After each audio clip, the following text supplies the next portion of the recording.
আসেন আমরা আল্লাহর নামের তিনটা তাকবীর দেব। রাব্বাকা ফাকাব্বির, glorify the name of your lord, তোমার রবের নামের বড়ত্বের ঘোষণা দাও। এক একটা তাকবীরে যাতে এই প্যান্ডেল কেঁপে ওঠে। পারা যাবে মুসলমান? পড়েন লিল্লাহি তাকবীর, লিল্লাহি তাকবীর, লিল্লাহি তাকবীর। আল্লাহ তুমি কবুল করো। আসেন আমরা সরাসরি মহাবিশ্বয় মহাগ্রন্থ আল কোরআন আল কারীম থেকে কথা শুনি। আমি আপনাদের খেদমতে আমার খুতবা শুরুতে সূরাতু আল মুলকের একটি আয়াত তেলাওয়াত করেছি।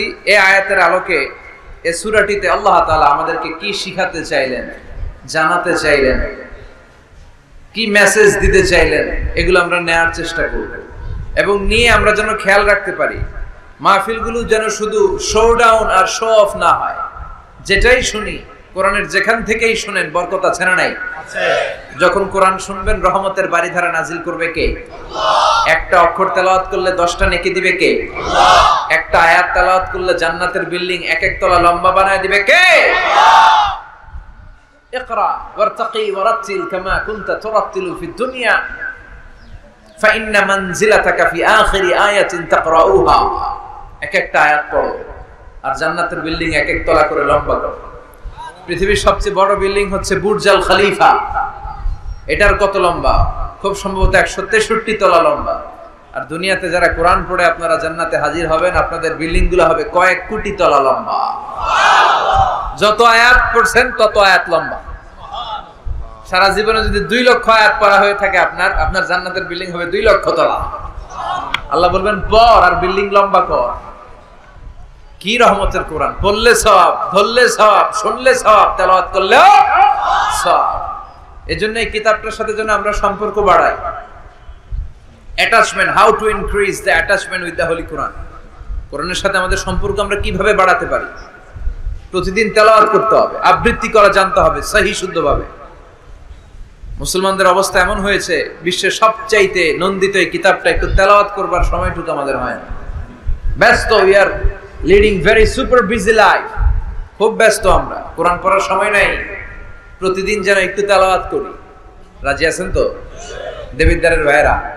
প্রতিদিন একটু একটু তেলাওয়াত করা যাবে? আরেকটা কথা সব জায়গায় আমি বলি, মাতৃভাষায় এই কোরআনটাকে আপনাদের জানতে হবে। You have to know the holy Quran, the messages of the holy Quran in your own mother tongue, in your own language. আপনার নিজ ভাষায়। আমাদের ভাষা কি? কথা বলেন বাংলা। এই বাংলা ভাষায় যেন আমরা কোরআন পড়ি, কোরআন শিখি। কোরআন আল্লাহ কি জানাতে চাইলেন, কি শিখাতে চাইলেন, বাংলা ভাষায় যেন আমরা এটা শিখি, আত্মস্থ করার চেষ্টা করি।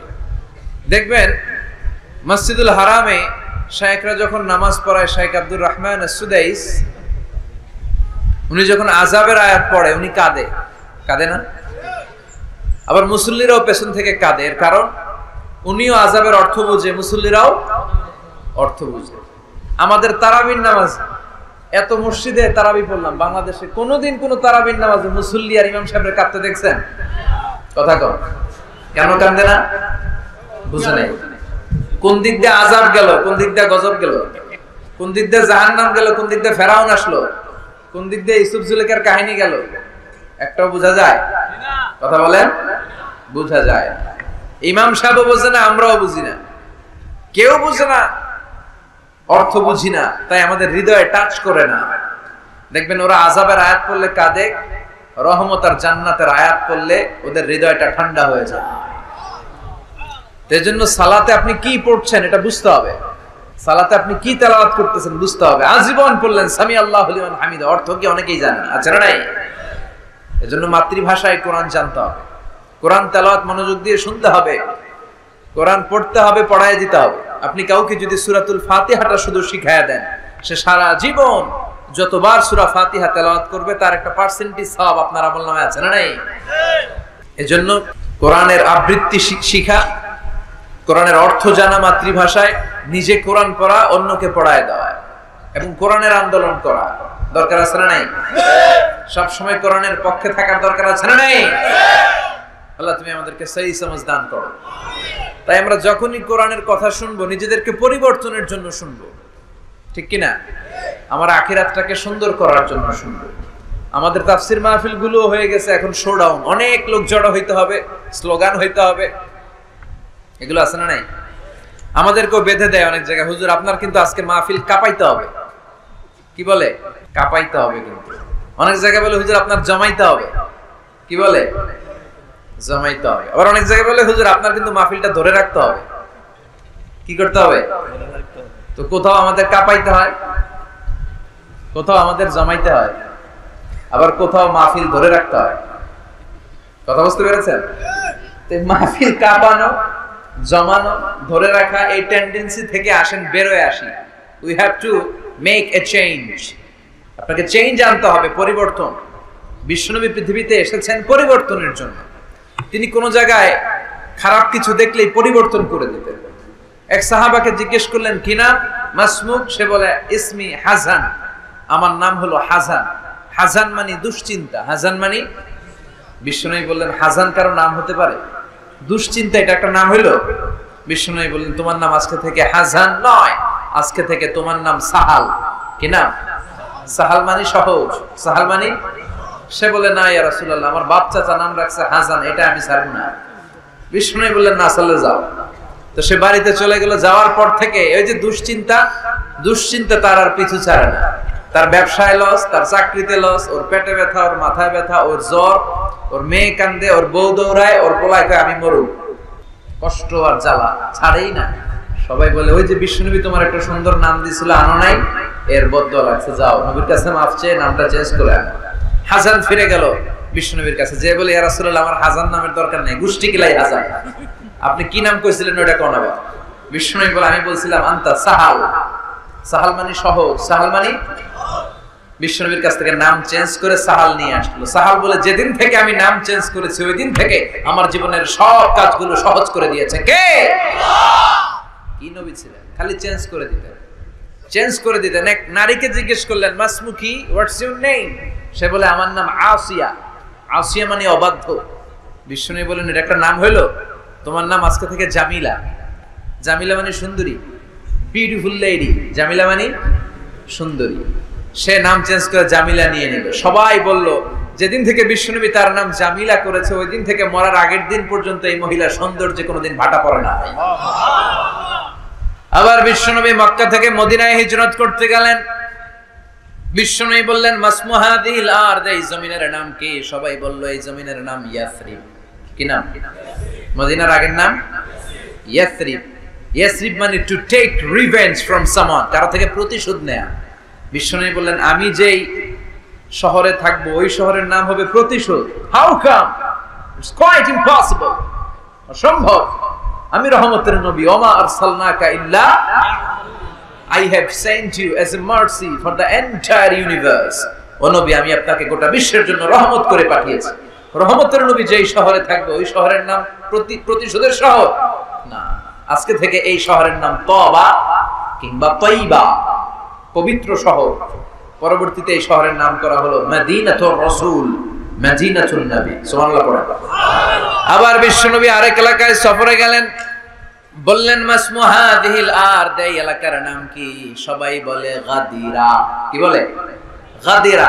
গাদিরা মানে আরদুন লা শাজারা ফিহি ওয়ালা নাবাত, এমন শহর যে শহরে কোনো গাছ পালা, লতা পাতা, ঘাস জন্মায় না। বিশ্বনবী বললেন এটা একটা নাম রাখছো তোমরা গাদিরা। এই গাদিরা নামের কারণেই তো এলাকায় কোনো গাছপালা হয় না, ওই এলাকায় কোনো গাছ হবে না। বিশ্বনবী বললেন মিনাল ইয়াউম, আজকে থেকে এই এলাকার নাম গাদিরা নয়, আজকে থেকে এই এলাকার নাম আমি চেঞ্জ করে দিলাম খাদেরা। খাদেরা মানে সবুজ। খাদেরা মানে কি? বিশ্বনবী নাম চেঞ্জ করে দেওয়ার সাথে সাথে ওই এলাকায় ঘাস লতা পাতায় সবুজ শ্যামল হয়ে গেল। এই জন্য পরিবর্তন লাগবে। We have to make a change. পরিবর্তন লাগবে। এই লোক দেখানো মানসিকতা থেকে আমাদের বেরিয়ে আসতে হবে। মাহফিল কাঁপানো, মাহফিল জমানো, মাহফিল ধরে রাখা, এগুলার কোনোদিন বলবেন? বলবেন? সব হবে আমাদের একজনের খুশির জন্য। তিনি কে? চিল্লায় বলে আল্লাকা সিররুন ইনদাল্লাহ বাইনাকা আনতা ওয়া বাইনাল্লাহ, আল্লাকা সাদাকাতুন তাখফা লা ইয়ালামুহা ইল্লাল্লাহ, আল্লাকা সিররুন ইনদাল্লাহ বাইনাকা আনতা ওয়া বাইনাল্লাহ আল্লাকা সাদাকাতুন তাখফা লা ইয়ালামুহা ইল্লাল্লাহ সুবহানাল্লাহ হাল্লাকা সিররুন ইনদাল্লাহ বাইনাকা আনতা ওয়া বাইনাল্লাহ তোমার আর তোমার আল্লাহর মধ্যে এমন কোন গোপন বিষয় আছে নাকি যেটা আল্লাহ ছাড়া কেউ জানে না? তোমার জীবনে এমন কোন গোপন দান আছে নাকি যেটা আল্লাহ ছাড়া কেউ দেখেনি? আমরা এখন দেখায় দেখায় দান করতে চাই, আছে না নাই? অমুক সমাজপতি শিল্পপতি 2 লক্ষ টাকা বলেন মারহাবা, আছে না নাই? লোক দেখানো দাও, এটা মিজানের পাল্লায় উঠালে কোনো ওজন হবে না। আপনি গোপনে 1 টাকা দিবেন, এটারে উহুদ পাহাড়ের সমান ওজন করে আমলনামায় তুলে দিবে কে? এজন্য সব সময় খেয়াল রাখবেন যে একজনকে আমরা দেখাতে চাই, আমরা দেখাবো একজনকে, তিনি কে? মানুষকে দেখানোর জন্য কিছু করা যাবে? আল্লাহুম্মা রযুকনা ইখলাস, আল্লাহ তুমি আমাদের ইখলাস বাড়ায় দাও। আর জোরে পড়েন আমিন। আমরা আজকে সূরাতুল মুলক থেকে কথা শুনবো। মুলক সূরার নাম কি? এই সূরার অনেক ফজিলত আছে। এই সূরা রাত্রিবেলা যারা তেলাওয়াত করবে তাদের কবরের আযাব হবে না। কবরের কথা শুনলে ভয় লাগে না? একদিন মাটির ভেতরে হবে ঘরে মন আমার, কেন বান্ধ দালান ঘর, প্রাণ পাখি উড়ে যাবে পিঞ্জর ছেড়ে, ধরা ধামে সবই রবে তুমি যাবে চলে, বন্ধু বান্ধব যত মাতা পিতা দ্বারা সুত সবই হবে তোমার পরে মন আমার, কেন বান্ধ দালান ঘর, ঠিক কিনা? চলে যেতে হবে, কেউ থাকতে পারবো না। কিন্তু এই জিনিসটা আমাদের স্মরণেই আসে না। এত ব্যস্ততা, এত মায়া জাল, এত মায়ার জালে আমরা আটকে আছি। এত ব্যস্ত লাইফ, সকালবেলা অফিস, বিকেল বেলায় অমুক কাজ, তারপরে অমুক কাজ, একটার পর একটা কাজ চলতেই থাকে। এই ব্যস্ততার কারণে আমাদের জীবনটা সুপার বিজি লাইফ আমরা লিড করছি, আমাদের জন্য সময়ই নাই, কিন্তু চলে যেতে হবে। এজন্য সাইয়েদনা ওমর ফারুক বলছেন, মুতু ক্বাবলা আন তামুতু, মরার আগে একবার মরো, হাসিবু ক্বাবলা আন তুহাসাবু আলাইকুম, তোমার হিসাব নেওয়ার আগে তুমি তোমার একবার হিসাব নাও। ওমি আমাদের প্রত্যেকের নিজের একটা হিসাব আছে না নাই? কথা বলেন। নিজে খাতা কলমের মধ্যে একটু লিস্ট করবেন যে আমি জীবনে এই ভালো কাজ করেছি, এই খারাপ কাজ করেছি, আসলে আমার অবস্থানটা কই হওয়া উচিত। নিজে খাটের মধ্যে একবার শটাং হয়ে মরার মতো শুয়ে থাকবেন, ভাববেন যে আমি মরে গেছি। ভাবেন না কি হবে? ছেলেমেয়েরা কান্না করবে, আত্মীয় স্বজন কান্না করবে, মাইকে অ্যানাউন্সমেন্ট হবে, অমুক এলাকার অমুক ভাই আমাদের মাঝে দুনিয়ায় নাই। বিশাল দেবিদ্বারের ময়দানে আপনার জানাজা হবে, খাটিয়াতে করে নিয়ে যাওয়া হবে। শুয়ে শুয়ে ভাববেন, আগে থেকে খুদে রাখা কবরে আপনাকে ফেলে বাঁশ দিয়ে উপরে মাটি চাপা দিয়ে চলে আসবে। অন্ধকার, শুধু অন্ধকার। এই অন্ধকার যেন শেষ হতে চায় না। This is the nature of life. এই তো জীবন। কথা বলেন ঠিক কিনা? এগুলো ভাবার দরকার আছে না নাই? বিষ্ণু বললেন এই সূরাটা এমন সূরা, মানিআতুন মিন আযাবিল কবর। এই সূরা মুলক যারা তেলাওয়াত করবে তাদের কবরে কোনো আযাব হবে। আজকে থেকে সূরাতুল মুলকের তেলাওয়াত করা যাবে? পারা যাবে? পারা যাবে? আসেন না নিজেদেরকে একটু পরিবর্তন করি, আসেন না নিজেদের আমলের ঝুলিতে আরো কিছু বাড়াই, নিজেদের আমলগুলোকে সুন্দর করি, নিজেদেরকে আরেকটু পরিচ্ছন্ন করি। প্রতিদিন রাতে সূরাতুল মুলক তেলাওয়াত করবেন ইনশাআল্লাহ। কইতে পারলেন না? 2 নম্বর ফজিলত শাফাআত লি সাহিবিহা। এই সূরা যারা তেলাওয়াত করবে, এই সূরা তেলাওয়াতকারীর জন্য আল্লাহর কাছে সুপারিশ করবে। 3 নম্বর ফজিলত খাসামাত আন সাহিবিহা। এই সূরাটা কিয়ামতের দিন এই সূরার তেলাওয়াতকারীর পক্ষে আল্লাহর সাথে তর্ক করবে, ডিবেট করবে। কতক্ষণ? হাত্তা আদখালাহুল্লাহুল জান্নাহ, যতক্ষণ না আল্লাহ তাআলা এই লোকটাকে জান্নাতি বলে ঘোষণা না দেয়। আল্লাহ যতক্ষণ অ্যানাউন্স করবে he is from paradise, he will enter the paradise, আমার এই বান্দা জান্নাতে ঢুকবে, এই সার্টিফিকেট দেওয়ার আগ পর্যন্ত এই সূরা সামনে দাঁড়ায় আল্লাহর সাথে তর্ক করতেই থাকবে। আবার বিশ্বনবী বলেন, মান ক্বারা বিহা ফি লাইলাতিন ফাকাদ আকসারা ওয়া আতাবা।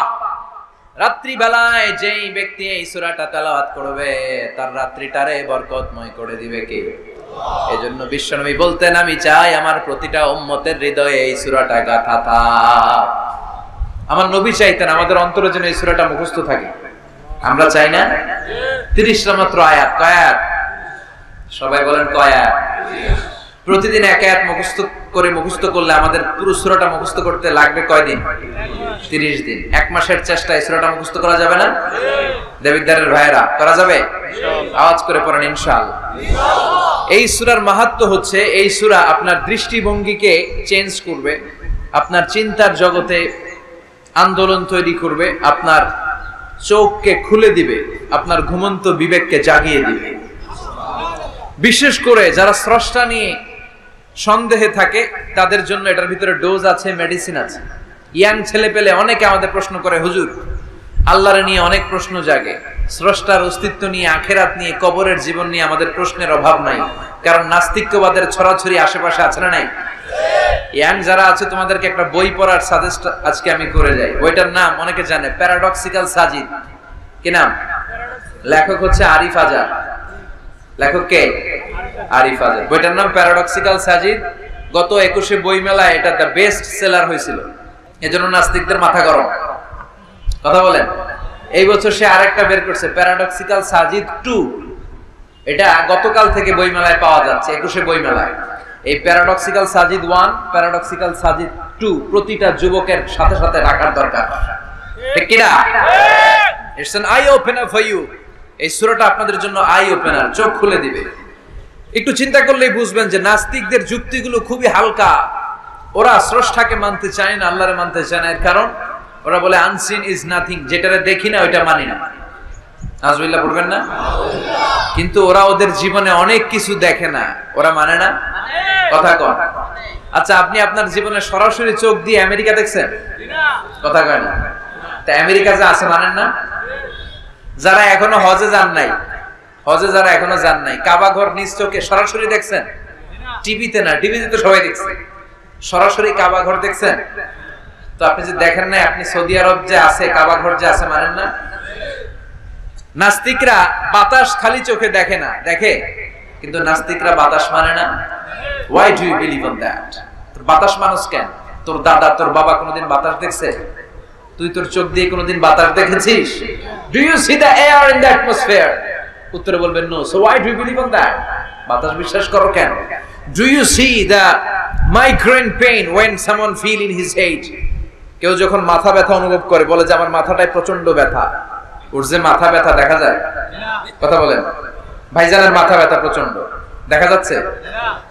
মাথা ব্যথা থাকলেও মাথার অবস্থা যা, না থাকলেও এটা দেখা যায় না। So why do you believe on that? মাথা ব্যথা দেখা যায় না তো বিশ্বাস করোস কেন? এগুলো কপাল পড়া, এগুলো হচ্ছে নাম্বার 1 হাদারা মুল্লুক্কা পাঠা। এদের দলিলগুলো একেবারে নড়বড়ে। কুফানগরীতে এক নাস্তিক ছিল, সে বলে বেড়াতো আমি আল্লাহরে দেখি না তাই মানি না। কুফানগরীর লোকজন বলে আমাদের এক ইমাম আছে নাম নু'মান ইবনে সাবিত, ওনার সাথে বসলে তুমি আল্লাহরে দেখতে পাবা। সে বলে যাই, তাহলে তোমাদের ইমামকে ডাকো। সাইয়েদনা ইমাম আবু হানিফা টাইম দিলেন, এই জুমার দিন, আজকে জুমার দিন না, এই জুমার নামাজের পরে ঠিক ভর দুপুরে 2টায় সবাই আমরা একত্রিত হব। নাস্তিকও আসবে, সাইয়েদনা ইমাম আবু হানিফাও আসবে। জুমার সালাতের পরে লোকের বন্যা বয়ে গেল, বাদ ভাঙা জোয়ার, অনেক মানুষ। নাস্তিক এসেছে, লক্ষ লক্ষ লোক এসেছে, আসে না ইমাম আবু হানিফা। আসে না আধা ঘন্টা, 1 ঘন্টা, 2 ঘন্টা পরে আসছে। নাস্তিক বলে এই তোমাদের ইমাম, যার কোনো সময়ের জ্ঞানই নাই, এর সাথে কিসের তর্ক? সাইয়েদনা ইমাম আবু হানিফা বলে ইনদি উযর, আমার উযর আছে। কি উযর? সাইয়েদনা ইমাম আবু হানিফা বলেন আমি ঘর থেকে বের হয়ে আসার পথে একটা নদী পার হয়ে আসতে হয়। আজকে এসে দেখি নদীর মধ্যে কোনো মানুষ টানুষ নাই, নৌকা নাই, মাঝি নাই, কিচ্ছু নাই। তো হঠাৎ দেখলাম পাশে বিশাল বড় একটা গাছ, এই গাছটা এমনি এমনি 2 ভাগ হয়ে গেল। হঠাৎ গাছ থেকে এমনি এমনি লম্বা তক্তা হয়ে গেল, এমনি এমনি তক্তাগুলো জোড়া লেগে নৌকা হয়ে গেল। আর নৌকা আমার সামনে আসলো, মাঝি ছাড়া, লগি বৈঠা ছাড়া আমি নৌকায় যেয়ে বসলাম। নৌকাটা আমার নিয়ে টান দিয়ে সাঁ করে ওপার নিয়ে গেল। তো এই যে এই কাজগুলো আর প্রসেসিং গুলো হতে আমার 2 ঘন্টা সময় লেগেছে। নাস্তিক কয় তবে ইমাম গাঞ্জা খাইছে, মাথার তার ছিঁড়া গেছে, নাহলে কোন সুস্থ মানুষ এই কথা বলতে পারে? এমনি এমনি নাকি গাছ ভেঙে তক্তা হয়, এমনি এমনি নাকি তক্তা লাগে নৌকা হয়, এমনি এমনি নাকি মাঝি ছাড়া নৌকা চলে। সাইয়েদনা ইমাম আবু হানিফা বললেন এই তো আপনি লাইনে চলে আসছেন, আপনারে বুঝানো এখন আমার খুব সহজ হবে। এমনি এমনি গাছ কাটে না করাত ছাড়া, এমনি এমনি তক্তা জোড়া লাগে না, নৌকা হয় না মিস্ত্রি ছাড়া, এমনি এমনি নৌকা চড়ে না মাঝি ছাড়া। তাহলে এত বিশাল বড় আকাশটা কেমন করে এমনি এমনি হলো? জমিনটা কেমন করে এমনি এমনি হলো? সাগর, মহাসাগর, পাহাড়, মরুভূমি কেমন করে এমনি এমনি হলো? এগুলোর একজন স্রষ্টা আছে না নাই? নাস্তিক কয় তাই তো, আসলেই তো আমি হাদারাম, আসলেই তো আমি উল্লুক্কা পাঠা। এইভাবে তো আমি কখনো ভেবে দেখি নাই, এইভাবে তো কখনো চিন্তা করি নাই। ও ইমাম, তুমি আমার ঘুমন্ত বিবেককে জাগিয়ে দিয়েছো, তুমি আমার চোখের সামনের পর্দাটা উঠিয়ে দিয়েছো, তুমি আমার দৃষ্টিভঙ্গিকে পরিবর্তন করে দিয়েছো। ও ইমাম, তুমি আমার চোখ খুলেছো, তুমি আমাকে হক চিনতে সাহায্য করেছো। আর দেরি করতে চাই না, আমারে পড়িয়ে দাও লা ইলাহা ইল্লাল্লাহু মুহাম্মাদুর রাসূলুল্লাহ। কালিমা পড়ে মুসলমান হয়ে গেছে।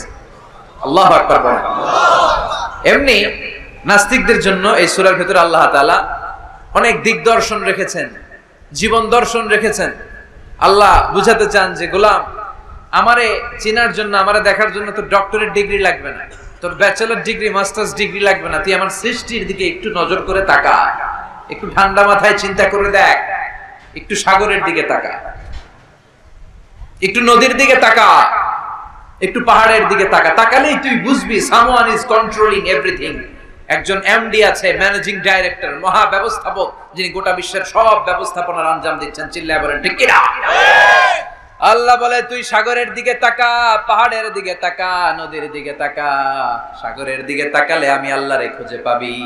ঝর্ণার দিকে তাকা, ঝর্ণার মধ্যে আল্লাহর নিদর্শন আছে না নাই?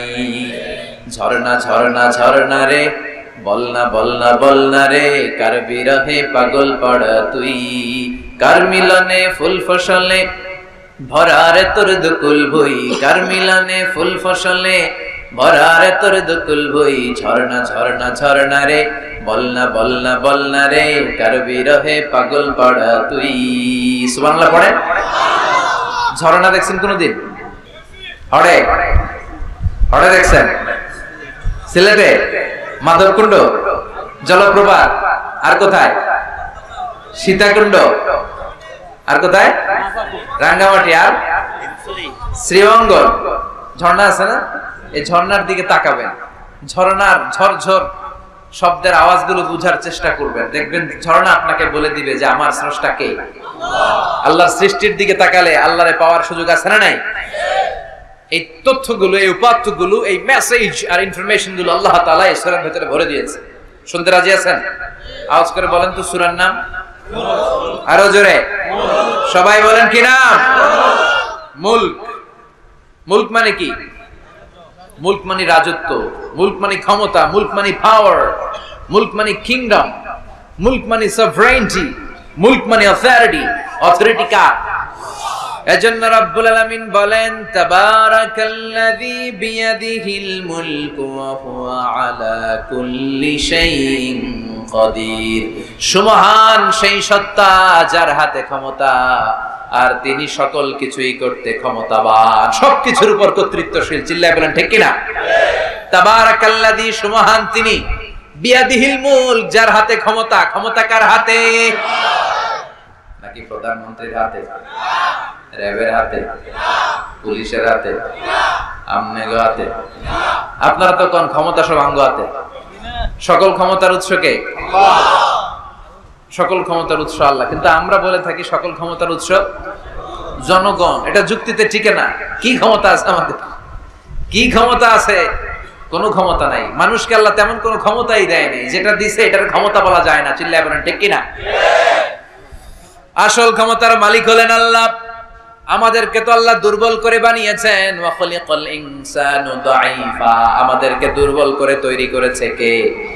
শুধু আমরাই দুর্বল না, আমি দুর্বল, আমার বাপ দুর্বল, আমার দাদা দুর্বল, আমার 14 গোষ্ঠী দুর্বল। আমরা দুর্বলের ঘরের, চিল্লায় বলেন দুর্বলের ঘরের। সেই দুর্বলের ঘরের দুর্বল কয় আমরা সব ক্ষমতার উৎস। কি ক্ষমতা আছে আমার? আজকে মাহফিলের প্যান্ডেলের পেছন থেকে বলে, কেউ যদি বলে ওঠে হুজুর সাপ, কি বলে? শব্দ। আমি আমার নানা ঘরে লয়ে দৌড় দিবে, এদিকে দৌড়া, চাচা আপন প্রাণ বাঁচা। সাপ কথাটা তো মজা করে বললাম, এত অনেকে খুঁজতেছে আসলে কি সাপ। আর আসলে যদি একটা anaconda, C snake, black mamba, king cobra, Python এসে ফস করে যদি প্যান্ডেলে যে একটা ঢুকতো, পাওয়া যেত কাউরে? কথা কথা। তো এই হচ্ছে আমাদের ক্ষমতা। সাপ বাদ দেন, বাবা ব্যাং চিনেন? চিনেন না? না, দেবিদ্দার তো বাবা ব্যাং নাই। কি করে? খালি লাফায়। 10টা বাবা ব্যাং, 2টা এই স্টেজে, আর বাকি 8টা প্যান্ডেলে যদি ছেড়ে দেওয়া হয়, বাবা ব্যাং আর কি লাভ দিবে? এর চেয়ে বড় লাভ দিবেন আপনারা? বাবা ব্যাং এর চেয়ে বড় লাভ দিয়ে আমরা দৌড়াইতে শুরু করব। কত অসহায় আমরা, কত দুর্বল। বল্লা পোকা, মৌমাছি আমাদেরকে কামড় দিয়ে উড়াল দেয়, এটা ধরে যে মারমু এটাও পারি না। কুত্তায় আম করে কামড়াইলে আমরা কুত্তারে কামড়াইতে পারি না। কি অসহায়। পিঁপড়া কামড় দিলে আমরা কিছু করতে পারি না। কানের ভিতরে যদি কারো পিঁপড়া ঢুকে থাকে বুঝবেন সে মজা পায়। হ্যাঁ, বাঁচার কোনো সুযোগ নাই, কোনো ক্ষমতাই নাই। এরপরও আমরা বলি সব ক্ষমতার মালিক আমি। দেখবেন যাদের ডায়রিয়া হয় আর 5-7 বার টয়লেটে গেছে, এর চেহারার দিকে তাকানো যায় না। বৈশা গেছে, বৈশা যান। তো এই হইলো আমাদের অবস্থা। 5-6 বার টয়লেটে গেলে আর ওর দইরা দাঁড় করানো যায় না। কাই মরে যাইও, আরে সবাই মাফ করে দেন, আই আর হাইতেন না, আমি পারবো না, আমার মাফ করে দেন। পারবি না কেন? তুই না ক্ষমতার উৎস। কথা কর। আসলে আমাদের কোনো ক্ষমতা নাই, আমরা দুর্বল। আসল ক্ষমতার মালিক একজন, চিল্লায় বলতে হবে তিনি কে। আমরা যে কত দুর্বল। ন্যাচারাল ক্যালামিটি অর ডিজাস্টার যখন হয়, প্রাকৃতিক দুর্যোগ, তখন নিজের অবস্থা খেয়াল করবেন। বন্যার সময় মানুষের কি অবস্থা হয়, ঠিক কিনা? ভূমিকম্পের সময় কি অবস্থাটা হয় আমাদের। রাত 3টার দিকে যদি ভূমিকম্প হয়, দৌড়, লুঙ্গি পইরা দৌড়, লুঙ্গি ছাড়াও দৌড়, আগে জান বাঁচাও। পাগল হয়ে যায়। বাচ্চাটারে কোলে নিয়ে দৌড়াবো, না স্ত্রীকে ঘুম থেকে জাগাবো, না ভাড়াটিয়াদেরকে উঠাবো, না নিজেই ছাদের উপর থেকে লাফ দেবো। ত্রাস, ভয়, ভূমিকম্প, সবাই দৌড়। দেখবেন ভূমিকম্প হইলে বাড়িওয়ালাও দৌড়, ভাড়াটিয়াও দৌড়। নাকি ভাড়াটিয়ারা দৌড়ায়, বাড়িওয়ালারা দৌড়ায় না? কথা কন। ডোনাল্ড ট্রাম্প যে বিল্ডিং এ থাকে, ওইটাতে ভূমিকম্প হইলে ডোনাল্ড ট্রাম্প তো দৌড়াবে না? না, ডোনাল্ড ট্রাম্পও দৌড়াবে। আমি কিছু লাইভ প্রোগ্রাম দেখেছি, ওখানে উপস্থাপক আর অতিথিরা ক্যামেরা ট্যামেরা মেকআপ টেকআপ নিয়ে বসছে। একটু পরে শুরু হয়েছে ভূমিকম্প, মাইক ধুইয়া দিয়া উপস্থাপক দৌড়। তো যেহেতু মেকআপ টেকআপ একেবারে ক্যামেরা ট্যামেরা সব সেটিং, অতিথিরা ওঠে না, একটু পরে আবার নাড়াচাড়া, এবার অতিথিও দৌড়। বাঁচার জন্য শব্দ। এই হচ্ছে আমাদের ক্ষমতার দৌরাত্ম। এরপরও আমরা বলি আমরা নাকি ক্ষমতার উৎস। তুফান হলে, এইখানে একটা তুফান হলে 70 কিলোমিটার বেগের জাস্ট বাতাসটাকে যদি আল্লাহ এর তীব্রতা যদি বাড়িয়ে দেয়, সব দৌড়াম না। কথা কন। আল বাহরু জুনদুম মিন জুনুদিল্লাহ, আর রিহু জুনদুম মিন জুনুদিল্লাহ। বাতাস আল্লাহর সৈনিক, আগুন আল্লাহর সৈনিক, তুফান আল্লাহর সৈনিক। চিল্লা এখন ঠিক কিনা? 2004 সালের সুনামির কথা ভুলে গেছেন? ইন্দোনেশিয়া একটা প্রদেশ আছে, বান্দা আছে, এক ধাক্কায় 3 লক্ষ সাগরের ভেতরে। জাপানের কান্টো শহরে 1 লক্ষ নয়, একটা ধাক্কায়, কয়েক সেকেন্ডের ব্যবধান। একটু আগে নাচানাচি করতেছিল, ধুম্মা চলে ধুম, একটু পরে সব হয়ে গেছে ধুম ধুম। একেবারে সাইজ করে ফেলছে কে? কোনো ক্ষমতা নেই। ক্ষমতার মালিক কে? এজন্য রব্বুল আলামিন বলেন, তাবারাকাল্লাযী বিয়াদিহিল মুলকু ওয়া হুয়া আলা কুল্লি শাইইন কাদির। সুবহান সেই সত্তা যার হাতে ক্ষমতা, ক্ষমতা কার হাতে? কক্সবাজারে দেখবেন একটা দ্বীপ আছে, একমাত্র দ্বীপ যেটাতে পাহাড় আছে, নাম মহেশখালী। ওইখানে বৌদ্ধদের স্বর্ণ মন্দির আছে। ওখানে তুফান টুফান শুরু হইলে বৌদ্ধরাও জিকির করা শুরু করে দেয় আল্লাহ। সুবহানাল্লাহ কইবেন না?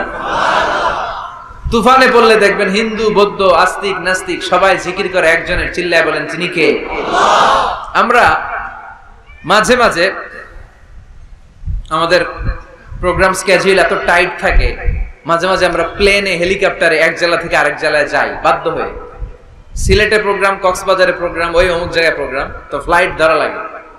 তো আমরা আভ্যন্তরীণ ফ্লাইটে চড়ে চড়ে আমরা যাই।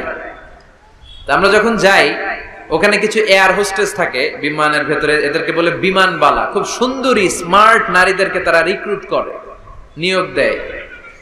এদের যদি 3-4টা সন্তান হয়ে যায় এদেরকে আবার চাকরিতে রাখে না। সৌন্দর্যটাই যাদের পুঁজি, তারা লিপস্টিক মেখে, পারফিউম মেখে, মেকআপ করে, ভেরি বিউটিফুল লেডি, ওরা আসে, এসে আমাদেরকে খাবার টাবার দেয়, ইনস্ট্রাকশন দেয়। তো বিমানটা, আভ্যন্তরীণ বিমানগুলো বাংলাদেশের ভেতরে যেগুলো চলে এগুলো 14 থেকে 15,000 ফিট উপরে ওঠে। তো বিমানটা প্রথমে রানওয়েতে ট্যাক্সি করে, মানে বিমান যখন মাটিতে চলে এটাকে বলে ট্যাক্সি। কি বলে? ট্যাক্সি ছেড়ে যখন উপরে ওঠে এটারে বলে টেক অফ। কি বলে?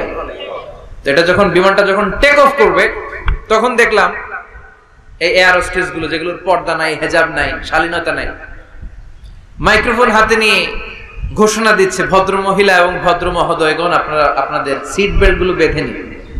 এখনই আমাদের উড়োজাহাজটি শাহজালাল আন্তর্জাতিক বিমানবন্দর থেকে শাহ আমানত বিমানবন্দরের উদ্দেশ্যে 15,000 ফিট দিয়ে উড়ে যাবে।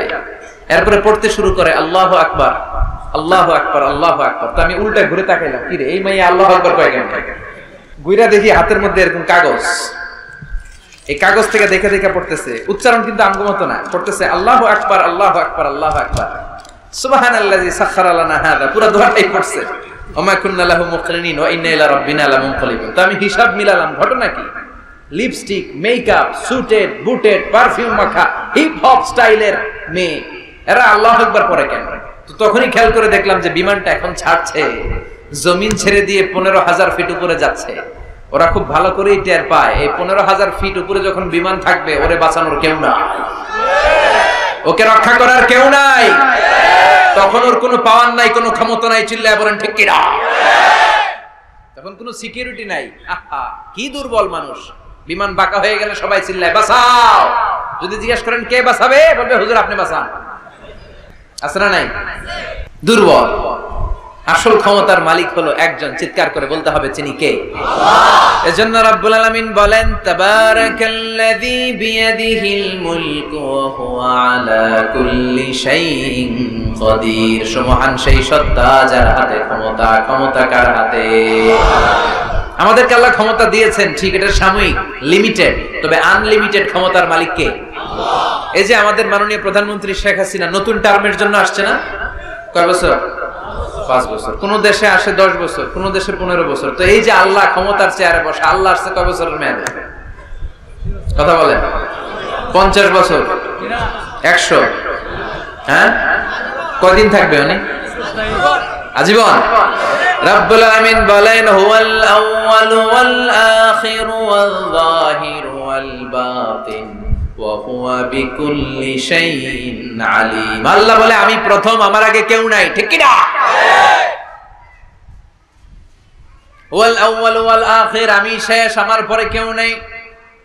আমি প্রকাশ্য, আমি গোপন, সূচনাহীন, অতীত কাল থেকে আমি আল্লাহ ক্ষমতার চেয়ারে বসা, শেষহীন ভবিষ্যৎ পর্যন্ত ক্ষমতার চেয়ারে বসে থাকবে কে?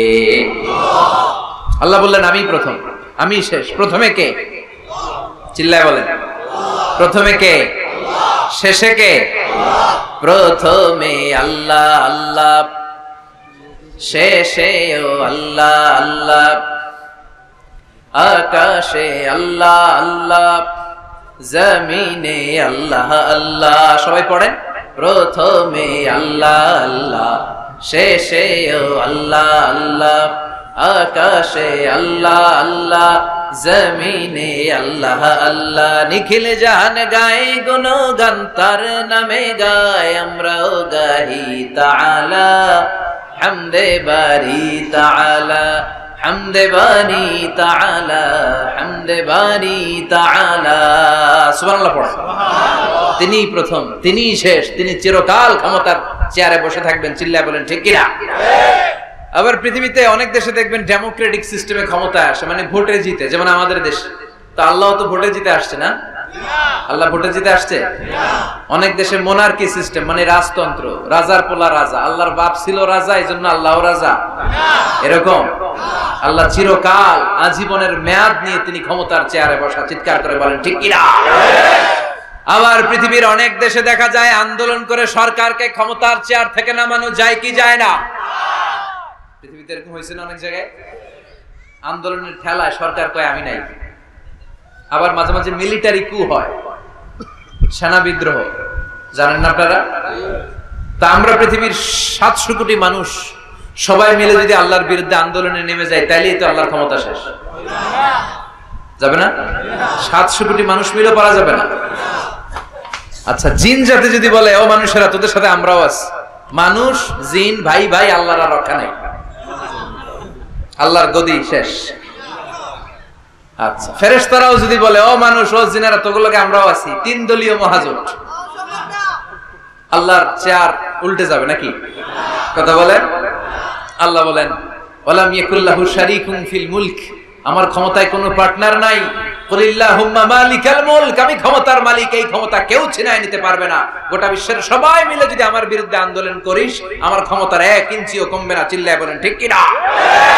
সে আল্লাহ বললেন তাবারাকাল্লাযী বিয়াদিহিল মুলকু ওয়া হুয়া আলা কুল্লি শাইইন কাদির, সুমহান সেই সত্তা যার হাতে ক্ষমতা, ক্ষমতা কার হাতে? আল্লাহ। ওয়া হুয়া আলা কুল্লি শাইইন কাদির, তিনি সব বিষয়ে ক্ষমতাবান। ফাআলুল লিমা ইউরিদ, যা চান তিনি তাই করতে পারেন। তিনি কে? তিনি পাহাড়কে দরিয়া করতে পারেন, দরিয়াকে পাহাড় করতে পারেন, ধনীরে গরিব বানাতে পারেন, গরিবরে ধনী বানাতে পারেন, সম্মানিতকে অপমানিত করতে পারেন, অপমানিতকে সম্মানিত করতে পারেন। চিৎকার করে বলেন ঠিক কি না? তিনি ক্ষমতার মালিক। সকল ক্ষমতার উৎস হচ্ছেন তিনি, সকল ক্ষমতার উৎস আমরা জনগণ। আর কোনদিন বলবেন না। দেবিদ্বারের ভাইরা তাহলে চিল্লায় বলেন তো, সকল ক্ষমতার উৎস কে? আল্লাহ সকল ক্ষমতার উৎস।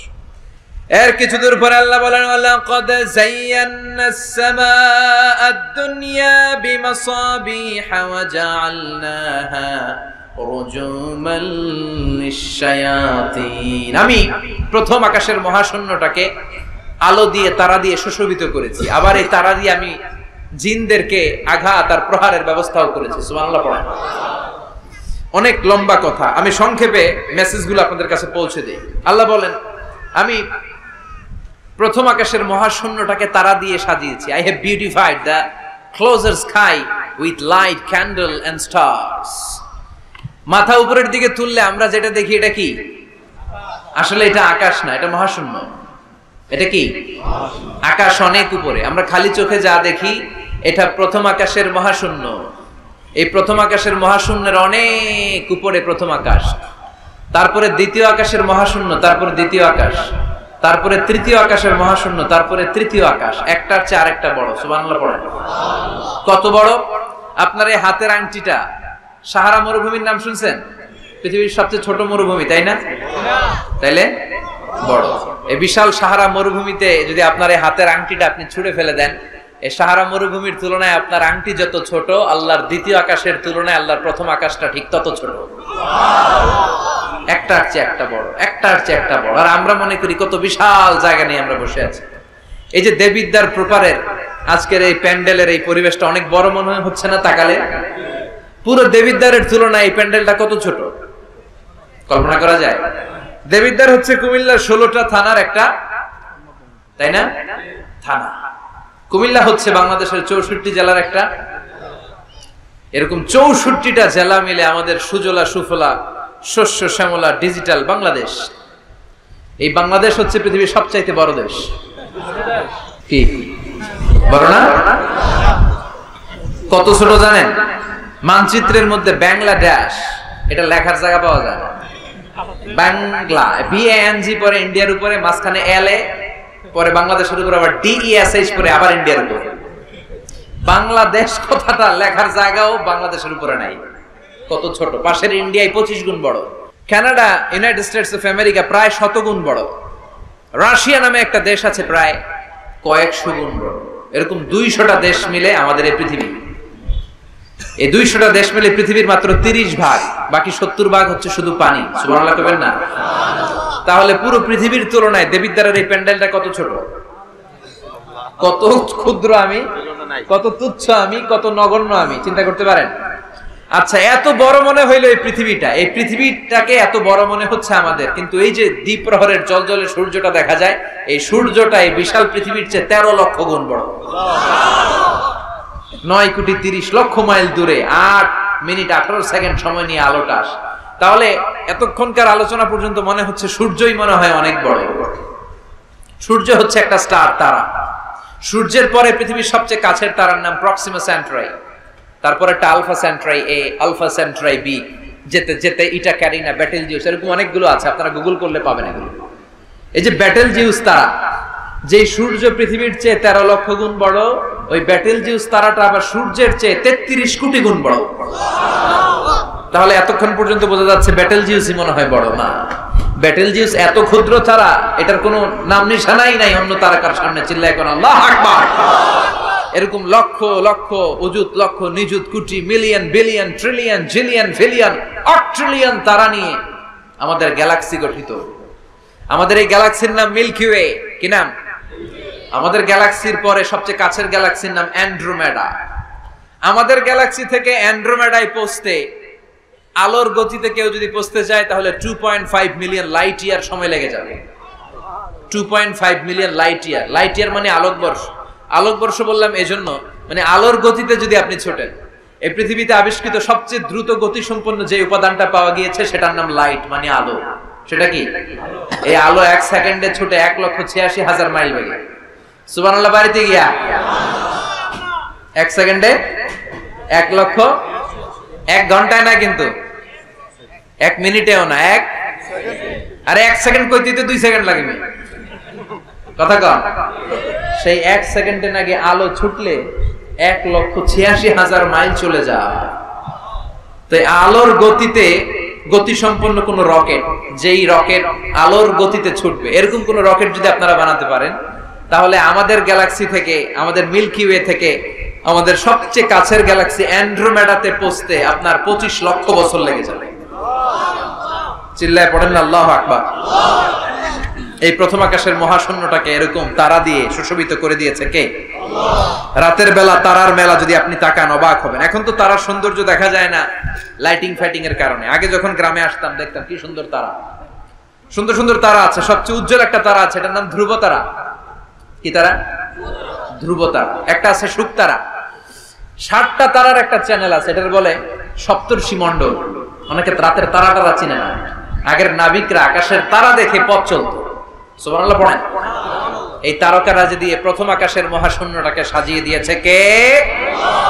এরপরে সূরার প্রথম রুকুর শেষে আল্লাহ বললেন ওয়াসিররু কাওলাকুম আমি জাহারু বিহি ইন্নাহু আলিমুম বিযাতিস সুদূর আলা ইয়ালামু মান খালাকা হুয়াল লাতীফুল খাবীর। আল্লাহ বলেন তুমি গোপনে কিছু বলো কিংবা প্রকাশ্যে বলো, তুমি যাই বলো না কেন, কথাগুলো শুনে কে?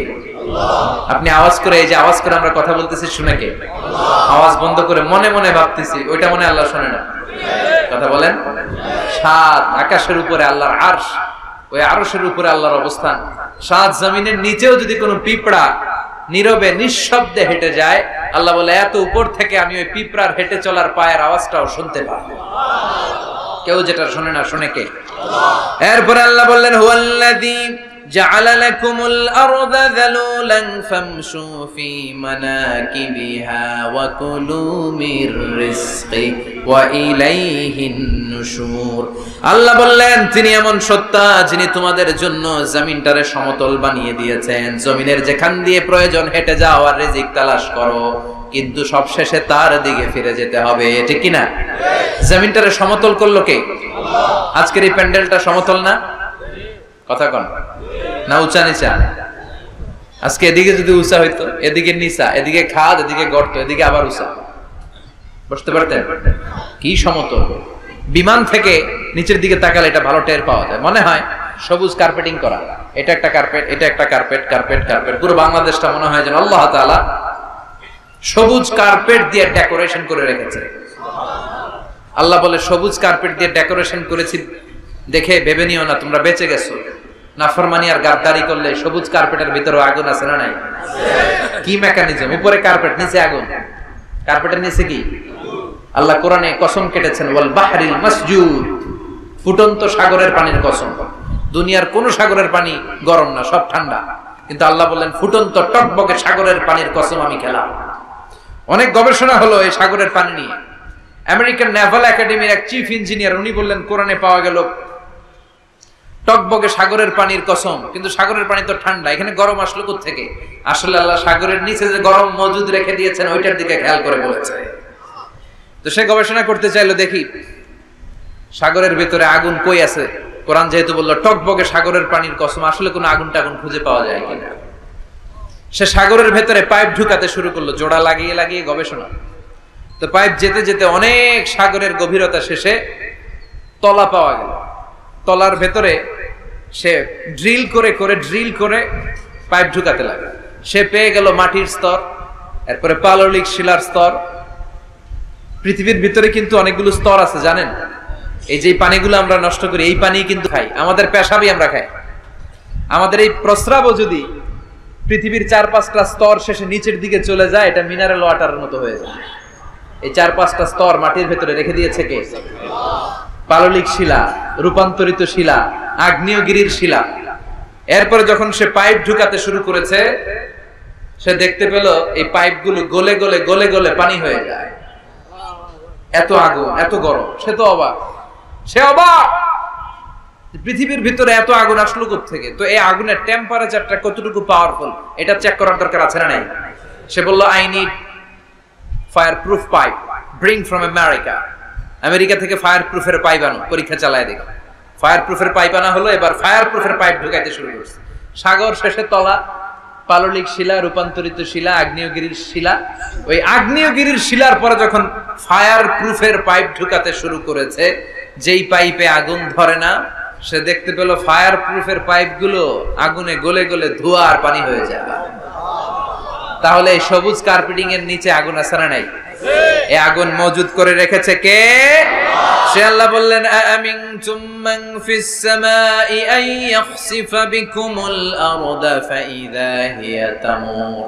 তোমরা কি ভেবেছো নাকি সবুজ কার্পেটের উপরে আনন্দে নাচানাচি করবা, আনন্দে লাফালাফি করবা, কিন্তু এই জমিনটারে মুহূর্তের মধ্যে দোলা দিয়ে দিতে পারে কে? খাসাফ মানে হচ্ছে ল্যান্ডস্লাইড, মুহূর্তে ভূমিটা কেঁপে যেতে পারে, পুরো পৃথিবীটা ফাইদা হিয়া তামুর কেঁপে উঠবে, ট্রেম্বলিং, ভাইব্রেশন শুরু হয়ে যাবে, পুরো পৃথিবীটার কাঁপাকাঁপির চোটে তোমরা এটার উপর দাঁড়িয়েও থাকতে পারবে না। তার মানে নিচে, এই পৃথিবীর নিচে আযাব আর গজব, আগুন মজুদ করে রেখেছে কে? আবার আল্লাহ বলল, উপরের দিকে তাকাও, দেখবা মেঘমালায়, মেঘমালার উপরেও আমি আল্লাহর আযাব আছে না নাই? আমিনতুম মান ফিস সামাই আন ইউরসিলা আলাইকুম হাসিবা ফাসাতা'লামুনা কাইফা নাযীর। আমি চাইলে উপর থেকে আইয়ুরসিলা আলাইকুম হাসিবা, হাসিবা মানে হচ্ছে পাথর বৃষ্টি, শিলা বৃষ্টি। দেবিদ্বারে তো কখনো শিলা বৃষ্টি হয় নাই না? কবে হয়েছে? এবছর হয়েছিল। শিলা বৃষ্টি হইলে দেখবেন যে ছাগল গরুর মাথায় পড়লে বড় বড় শিলা, ছাগল মরে যায়। মানুষের মাথায় পড়লে মানুষ মরে যায়, টিনের চাল ভেঙে যায়, বাড়িঘর ভেঙে সব শেষ। এরকম শিলা বৃষ্টি যদি হয় আমরা বাঁচবো? অ্যাসিড বৃষ্টি হলে, উল্কা বৃষ্টি হলে। পৃথিবীর সবচাইতে বড় সাইজের উল্কাটা পড়েছিল দক্ষিণ আফ্রিকার হোবা সিটিতে। ওটার ওজন ছিল 60 মেট্রিক টন। কয় মেট্রিক টন? কথা কর। আজকে প্যান্ডেলের উপরে যদি একটা পড়ে, দেবিদ্বার থানার উপরে যদি পড়ে, পুলিশ ফাঁড়ির উপরে যদি পড়ে, বঙ্গভবনের উপরে যদি পড়ে, ক্যান্টনমেন্টের উপরে যদি পড়ে, বাঁচাবে কে? Donald Trump. চিল্লায় বলেন, বাঁচাবে কে? তার মানে উপরেও আযাব, নিচেও আযাব, যে কোনো মুহূর্তে এই আযাব দিয়ে আমাদেরকে শেষ করে দিতে পারে কে? লূত আলাইহিস সালামের কওমের একটা বদখাসলাত ছিল, হোমোসেক্সুয়ালিটি, সমকামিতা। আল্লাহ শাস্তি হিসেবে পুরো জমিনটারে উল্টিয়ে দিলেন। ফাজআলনা আলিয়াহা সাফিলাহা, আল্লাহ উল্টায়া ছেড়ে দিলেন, সব শেষ। ওইখানে এখন ডেড সি, আল বাহরুল মাইয়িত, মৃত সাগর, গজবের জায়গা। এই সাগরে কোনো কাকড়া নাই, চিংড়ি মাছ নাই, ব্যাঙ নাই, শ্যাওলা নাই, মাছ নাই, কিচ্ছু না। এরকম মুহূর্তের মধ্যে আযাব আর গজব দিয়ে আমাদেরকে শেষ করে দিতে পারে কে? শুধু বিশ্বনবীর দোয়ার বরকতে আমরা বেঁচে যাই। বিশ্বনবী দোয়াতে বলেছেন, আল্লাহ আমার আগের উম্মতদেরকে তুমি যেমনি আযাব দিয়ে গজব দিয়ে একবারে শেষ করে দিয়েছো, আমার গুনাহগার উম্মতদেরকে এইভাবে শেষ করে দিও না। বিশ্বনবীর দোয়ার বরকতে আমরা বেঁচে যাই। এরপর আল্লাহ বললেন, নাস্তিকরা কি মুক্ত বিহঙ্গের দিকে তাকায় না? বিহঙ্গমানি পাখি মুক্ত পাখির দিকে তাকায় না, পাখির দিকে তাকালে পাখির রব আল্লাহর খোঁজে পাওয়া যায়, ঠিক কি না? আওয়ালাম ইয়ারাউ ইলাত তায়রি ফাওকাহুম সাফাতিন ওয়া ইয়াকবিদনা মা ইউমসিকুহুন্না ইল্লার রাহমান ইন্নাহু বিকুল্লি শাইইন বাসীর। সুবহানাল্লাহ। পাখির দিকে নজর করলে পাখির রব আল্লাহর খুঁজে পাওয়া যায়। আপনি পাখির দিকে তাকায় দেখেন কেমনে উড়ে, ওদেরকে শূন্যে ধরে রাখে কে? কথা বলেন না। মা ইউমসিকুহুন্না ইল্লা রাহমান, আল্লাহ ছাড়া কেউ পাখি ধরে রাখে না। এই পাখির আরবি হচ্ছে তয়র। পাখির আরবি কি? বিমান আরবিও তয়র। পাখি আরবি যা, বিমান আরবিও তা। এটার উপর গবেষণা করে বিমান আবিষ্কৃত হয়েছে। সুবহানাল্লাহ কইবেন না? কিন্তু আমরা করতে পারি নাই, করেছে আমেরিকান দুই ভাই। আমরা আছি ফতুয়াবাজি নিয়ে, কথা কন। আমরা আছি মারামারি নিয়ে, কার পিছনে কেমনে লেগে থাকা যায়, কারে কেমনে টাইনা নামানো যায়। একজন জিজ্ঞেস করতেছে এত খেলা থাকতে হাডুডু বাংলাদেশের জাতীয় খেলা কেন? হাডুডু বাংলাদেশের জাতীয় খেলার নাম। তো আরেকজন উত্তরে বলতেছে এর কারণ বাংলাদেশে কেউ উন্নতি করবে, ভালো কাজ করবে, এটা অন্যরা সহ্য করতে পারে না। উপরে উঠতে চাইলে ওরা ঠ্যাং ধরে নামাবে। এজন্য হাডুডু খেলা এই দেশের জাতীয় খেলা। হাডুডু খেলা দেখছেন? একটা সামনে যাইতে চাইলে সবাই কাবাডি কাবাডি কাবাডি কাবাডি বইলাই ওর ঠ্যাং ধরে কি করে পিছনের দিকে নিয়ে আসে, সামনে যাইতে দিবেই না। তো এই হচ্ছে আমাদের স্বভাব। চিল্লায় বলেন ঠিক কি না? খালি ফতুয়াবাজি, ও খারাপ, ও খারাপ, ও কাফের, ও কাফের, ও 20 কারণে কাফের, তুই 40 কারণে কাফের। এই কাফের মারা গেলে যে কবর দেয়া হবে, কবরের উপর যে ঘাস উঠবে, ওই ঘাস যে গরু খাবে, ওই গরুর দুধ যে খাবে, ও কাফের। কথা বলেন। তো এই ফতুয়াবাজি নিয়ে থাকলে আমরা বিমান আবিষ্কার করব কেমনে? Wilbur right or will write, দুই ভাই। আওয়ালাম ইয়ারাউ ইলাত তায়রি ফাওকাহুম সাফাতিন ওয়া ইয়াকবিদন। আল্লাহু আকবার। গবেষণা করে করে এই দুই ভাই বানিয়ে ফেলল 1903 সালে। তবে এখনকার মতো এত উন্নত বিমান না। আপনারা আজকেই গুগল করবেন যে কিভাবে ইনভেনশন অফ এরোপ্লেন আবিষ্কার হলো কেমনে, দেখবেন যে দুই ভাই পাহাড়ের মধ্যে শুয়ে শুয়ে মাসের পর মাস পাখি নিয়ে গবেষণা করেছে। আমাদের গবেষণা করার সময়টাও নাই। অন্যদের পিছনে লেগে থাকলে গবেষণার সময় থাকবে? কথা কন। এই দল ওই দলের গালি দেয়, এই দল ওরা কয় তুই ভারতপন্থী, ওই দলের কয় তাহলে তুই পাকিস্তানপন্থী। তো বাংলাদেশপন্থী কারা? কথা কন। আমরা সাধারণ জনগণ বাংলাদেশপন্থী চিল্লায় বলেন ঠিক কি না? Wilbur right or will write, দুই ভাই বানায় ফেললো বিমান। 1903 সালে বিমান আবিষ্কার হয়ে গেল। আমেরিকা এক সুবিধা করতে পারে নাই, চলে গেল ফ্রান্স। এক শহর থেকে আরেক শহরে প্রথম বিমান নামালো। পাখা নাই, ঢাকনা নাই, গ্লাস নাই, ইঞ্জিন নাই, এমন ভাবে বিমানগুলো বানিয়েছে দেখলে হাসি পায়।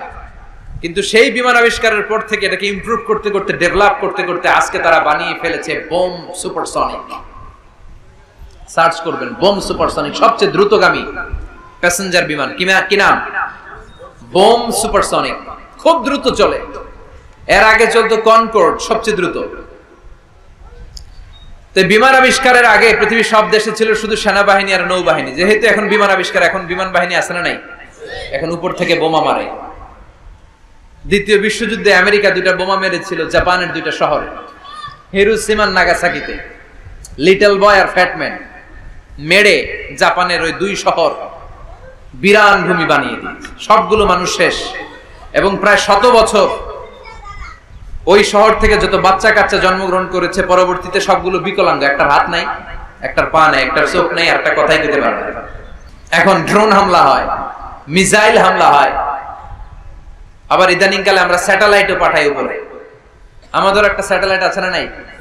বাঙ্গাবন্ধু স্যাটেলাইট চ্যানেল অফ বাংলাদেশ। অনেক টাকা, আমাদের গরিব মানুষ, আমরা এদেশের খেটে খাওয়া মানুষের টাকা দিয়ে এই স্যাটেলাইট চ্যানেলকে পাঠানো হয়েছে। এটা যেন আল্লাহ হেফাজতে রাখে, আমরা চিল্লায় পড়ি আমিন। তো এই সূরাটা শেষে আল্লাহ একটা প্রশ্ন করেছে আপনাদের সবাইকে। প্রশ্ন রেখে আল্লাহ শেষ করেছে। দেখেন একটার পর একটা মেসেজ। আল্লাহ বলে মুক্ত বিহঙ্গের দিকে তাকা, কিভাবে পাখিগুলো ডানা ঝাপটায়। এগুলো তাকালেই আপনি পাখির ভিতরে পাখির রব আল্লাহরে খুঁজে পাবেন, ঠিক কি না? সব শেষে আল্লাহ বললেন, একটা প্রশ্ন দিয়ে আল্লাহ সূরাটা শেষ করলেন। আল্লাহ বললেন কুল আরাআইতুম ইন আসবাহা মাউকুম গাওরান ফামান ইয়াতিকুম বিমাইম মাইন। বলো দেখি সবে, শুকাইয়া যদি যায় এই পৃথিবীর পানি, তাহলে হেথায় তটনির ধারা কে দিবে সবারে আনি। সুবহানাল্লাহ পড়েন। প্রশ্নটা রেখেছে কে? আল্লাহ বললেন একদিন ঘুম থেকে উঠে দেখো টিউবওয়েলে পানি নাই, মোটর ছেড়েছো, ট্যাপ ঘুরাচ্ছ, পানি নাই, বাজারে মিনারেল ওয়াটার কিনতে গিয়েছো, পানি নাই, পানি দিবে কে? পানি সম্পদ মন্ত্রী, প্রধানমন্ত্রী, গোটা বিশ্বের সবাই মিলে এক ফোঁটা পানি বানাতে পারে? আবার আল্লাহ বললেন সব জায়গায় যতটুকু পানির দরকার পানির ব্যবস্থা করে দিল কে? হাযা আযবুন ফুরাত ওয়া হাযা মিলহুন উজাত। একদিকে লোনা পানি আর একদিকে মিঠা পানি, আছে না নাই? মিঠা নদীর পানি আল্লাহ তোমার মেহেরবানি। পড়েন সবাই, সুন্দর ফুল সুন্দর ফল, মিঠা নদীর পানি আল্লাহ তোমার মেহেরবানি। সুবহানাল্লাহ পড়েন। আবার দেখেন একই সাগর, এই দিকের পানির এক কালার, ওই দিকের পানির আরেক কালার, মিশানা। এই দৃশ্যটা আপনারা নিজ চোখে দেখছেন নাকি? কই দেখছেন? কয় মোবাইলে? তারপরে মোবাইলে তো সবাই দেখছে, চোখে সরাসরি দেখছেন? পদ্মা নদীতে দেখা যায়। কোথায় আছে? চাঁদপুরের মোহনাতে, মোহনাতে দেখা যায়। আমি মিশরের নীল নদ আর ভূমধ্য সাগর দেখছি, মিলে না। মারাজাল বাহরাইনি ইয়ালতাকিয়ানি বাইনাহুমা বারযাখুন লা ইয়াবগিয়ান ফাবিআইয়ি আলাই রাব্বিকুমা তুকাযযিবান। দুই দিক থেকে দুই ধরনের পানি বয়ে যায়, মাঝখানে অদৃশ্য ব্যারিকেড দিয়ে দিয়েছে কে? এই পানির ডেনসিটি হাই, এটার ডেনসিটি কম, এটা টেম্পারেচার হাই, এটা টেম্পারেচার কম, এটা লোনা, এটা মিঠা, এজন্য একটার সাথে আরেকটা মিশে না। এই পানির স্রষ্টা কে? পানি চাইবো কার কাছে? এই পানির অপর নাম যেমনি জীবন, আবার বেশি পানি হয়ে গেলে মরণ। কথা কন। সাইয়েদনা নূহ আলাইহিস সালামের কওমকে বেশি পানি দিয়ে, মানে বন্যা দিয়ে শেষ করে দিয়েছে কে? এজন্য নিচে আযাব, উপরে আযাব, চারিদিকে আযাব, চারিদিকে জুনদুম মিন জুনুদিল্লাহ, আল্লাহর সৈনিকেরা অপেক্ষা করছে। গাদ্দারি নাফরমানির মাত্রা যদি বেড়ে যায় মুহূর্তেই সব ধূলিসাৎ করে দিতে পারে কে? এজন্য ক্ষমতার মালিক আমরা, জীবনে বলা যাবে? চিল্লায় বলেন তো, ক্ষমতার মালিক কে? চাইতে হবে কার কাছে? বাঁচানোর মালিক কে? হেফাজতের মালিক কে? সুস্থ রাখার মালিক কে? সফলতা দেওয়ার মালিক কে? আমরা সব সময়ের জন্য সে আল্লাহর কাছে চাইতে পারি, সে আল্লাহর কাছে হাত পাততে পারি, সে আল্লাহর কাছে ফরিয়াদ করতে পারি। আল্লাহ তুমি তৌফিক দাও। আর জোরে পড়েন আমিন। সবাই ভালো থাকবেন, সুস্থ থাকবেন, সুন্দর থাকবেন। আবার হয়তো দেখা হয়ে যাবে কোন তাফসীরুল কোরআনের ময়দানে। সুবহানাকাল্লাহুম্মা বিহামদিকা আশহাদু আল্লা ইলাহা ইল্লা আনতা আস্তাগফিরুকা।